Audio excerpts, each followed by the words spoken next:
Hey, so I'm on the scene here with Evan from Lua Flora. What's your full name, Evan? Evan Button. Evan Button, that's nice and easy. Yeah. So how long have you been playing music, Evan? Since I was 7 years old, so Who introduced 19 you to it? years now. I don't know, we were actually just talking about that in there. I kind of just wanted to do it. I asked my parents if I could play drums. They were like, no, not happening. We're not having a drum kit in the house. How about you play piano or guitar? And I was like, okay, I'll play guitar.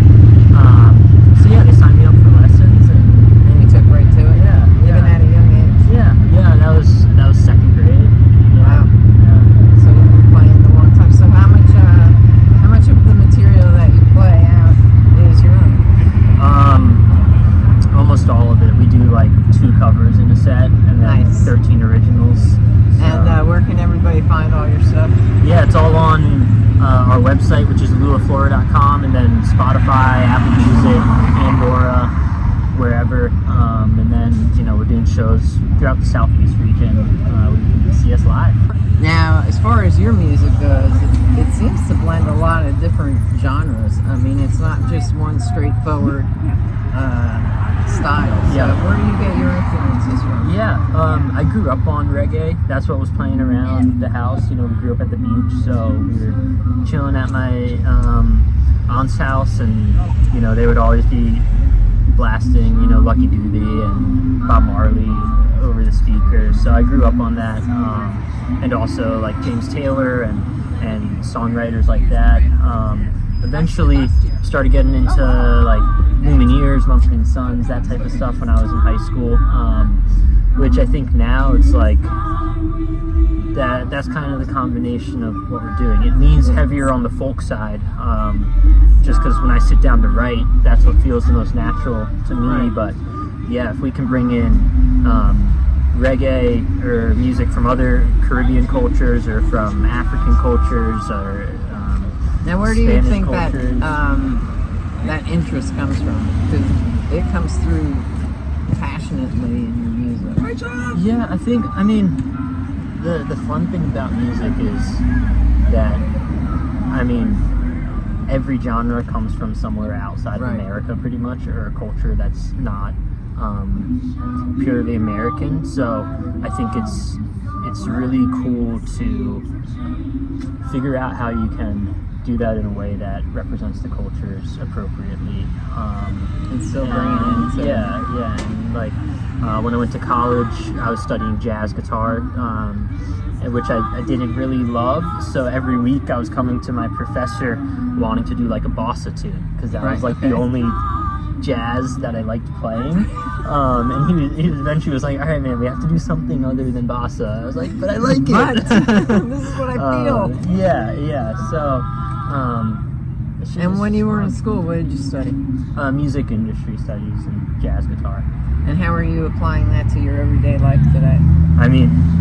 Being in the music industry, constant grind, now you have to stay up with all of the things on your phone. Right, and all the different social medias out there. We do it all ourselves. I book the shows, market the shows. So how do people get up with you if they want to hire you? It's all on our website. We have a contact tab, luaflora.com. Yeah. And it's a nice website, actually. It's very well put together. Yeah, my first drummer when I was in middle school and he was in high school is a professional graphic designer now. So he was doing my art back then when he was in high school, for like my first EPs and stuff. And for now 15 years or something has continued to do it. How many releases have you had? Under Lua Flora, we've, I think, done like 15 or so singles. We're just doing singles right now. But I put out my first EP when I was 14, full-length album when I was 16, another full-length when I was 18. Do you have your label? Yeah, just myself, yeah. Hey, yeah, nothing wrong with that. Might as well make money for it, yourself. Yeah, exactly. Why make money for somebody else when you can make it for yourself? This is my penny. I'm not That's giving you right. that penny. So go to Spotify and download it today. Exactly. And play it on repeat all night long. It adds up. Those Yes, pennies. yeah, it does. It does. If you could give advice to somebody that was coming in at the age you were starting, what would you advise them? You just have to keep doing it. I mean, yeah, I was 12 and I was playing Zac Brown Band and covers that were popular at that time at different like resort bars down in Virginia Beach. And is that where you're from? Yeah, Virginia that's Beach where area? I'm from. And you know, it just I've been releasing music now for 12 years. Wow. You're You like just a have to keep prodigy. doing it. You're like a And prodigy. I was though. then. Now I'm of Not age so and much. everybody's in the same Right. bracket, right? But you definitely were a prodigy yeah. growing up. It I'm was sure. funny because that was like when Justin Bieber was coming up. Right. So I think there was a lot of appeal there with the venues booking me. They were like, Young "Oh, look, talent." Justin Bieber." Well, not for nothing, but to see young talent is refreshing Yeah. on any level. Yeah. I mean, it just keeps, like, in old folks like me, the spirit alive for the next generation. Yeah, yeah. That people are still doing it. So that's awesome. Yeah, but I mean, yeah, just what's to the end that drawbacks point, of doing it for a living? money. Not a secure future. Yeah, not a secure future. I mean, Any I've been in it for direction. 12 years professionally. I mean, really the past like 8 years of like it being good enough to like Call take yourself seriously. And yeah, I mean, I'll be in it until it starts working out in my favor. And that's, I think, just the mindset you have to have. And it's hard to keep that mindset because Where do you record? the most recent stuff that we've been releasing, so we actually just put out a single like 2 weeks ago called Diagnostics, and we have 3 others that are completely done that will be released the rest of this year. We recorded those at this spot called Drop of Sun in Asheville. Okay. And then my friend Carl Roth is a producer and a touring bassist based out of Chicago. And he produces everything and, you know, adds piano and, you know, really helps us develop the songs, which I think Make is it an better. important part to Yeah, have. oh, it is. Outside of like, all right, here's bass, drums, guitar, vocals, mandolin. What can we do to make this a production? Sound fatter. and Yeah, exactly. More flavorful. Yeah. Who are we gonna see with on Saturday? Yes. playing with So we have Chad Van Dyke, who plays guitar, mandolin, and harmony vocals. He's got his hands full over there. And then Elias Grimsley on drums. He's an amazing drummer. That's kind of the core of us. Yeah. Lua Flora is a 3-piece band right now.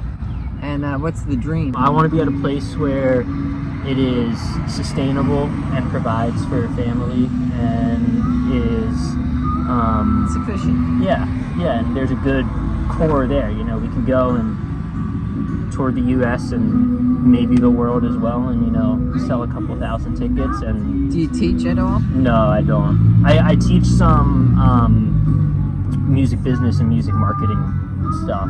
That's good. Privately, but instrument lessons, no, I don't. That's actually probably a better thing to teach.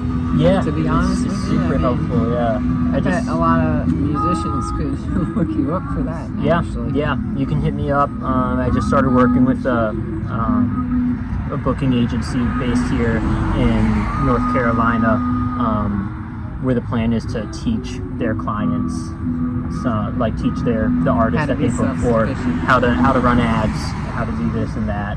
Promotions, marketing, yeah, all that kind of exactly. stuff, and that helps you grow. Yeah, I mean, yeah, in today's industry, It's a you have to wear necessary all evil. those hats. You can't You just do. do the music, or you need to hire people to wear those hats for And that's you. not cheap. No.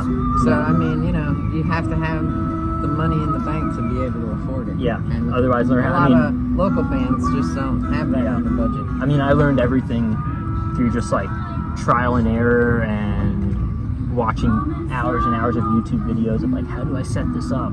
What was that aha moment that like made something click for you that you'd share? For that stuff? It just got to a point where I stopped doing it for just myself, and other people started. So it's like my friends would be calling me up and Right. be All of like, a "How do I sudden do you're the this?" expert. Yeah, my buddy's band based out of Raleigh, Sons of Paradise. I taught them how to run these like ads a year or two ago. It's been going great for them. They were talking to another band that's a little bigger in the reggae scene about how to do it. So like the three of us, the past 2 weeks have gotten on a call and we've been helping them get set up on it. So yeah, I mean that's like, yeah, it's more than just like doing it for yourself. Too, it's like, oh, this works, cool. Yeah, and you know what? It opens every door that you help somebody else with, opens one for you. Exactly, too. yeah. The music community is very tight knit. Yeah. They do look out for each other, I find a lot. I mean, there are the egos and that get in the way, Yeah. but for the most part, everybody's got a pretty solid soul and Yeah. they're into it for life. Yeah. That I found it. Yeah, I agree. I think, especially like within touring bands that have been, you know, grinding for 10 years, it's Yeah. like You get a once new they see, appreciation. once they see you like grinding at that level, it's like, all right, like you're legit. Like This is happening. Yeah. welcome to the group. Like, Welcome to the family. yeah. But you have to prove yourself. Well, and that's anything. It doesn't matter what it is. If it's even cutting hair, I mean, you Yeah. still have to put in your time and pay your dues Yeah. to be recognized and people to talk about you, to get the word out about Yeah. you. It doesn't matter. And that's true of any business that you go in, whether Yeah. it be music or the cleaning business. But I appreciate your time. And, Yeah, of course, Tracy. tell us again where we can find you. Yeah, Oriental this Saturday at SilosPalooza. We're playing from 7 to 8:30 on the outside stage.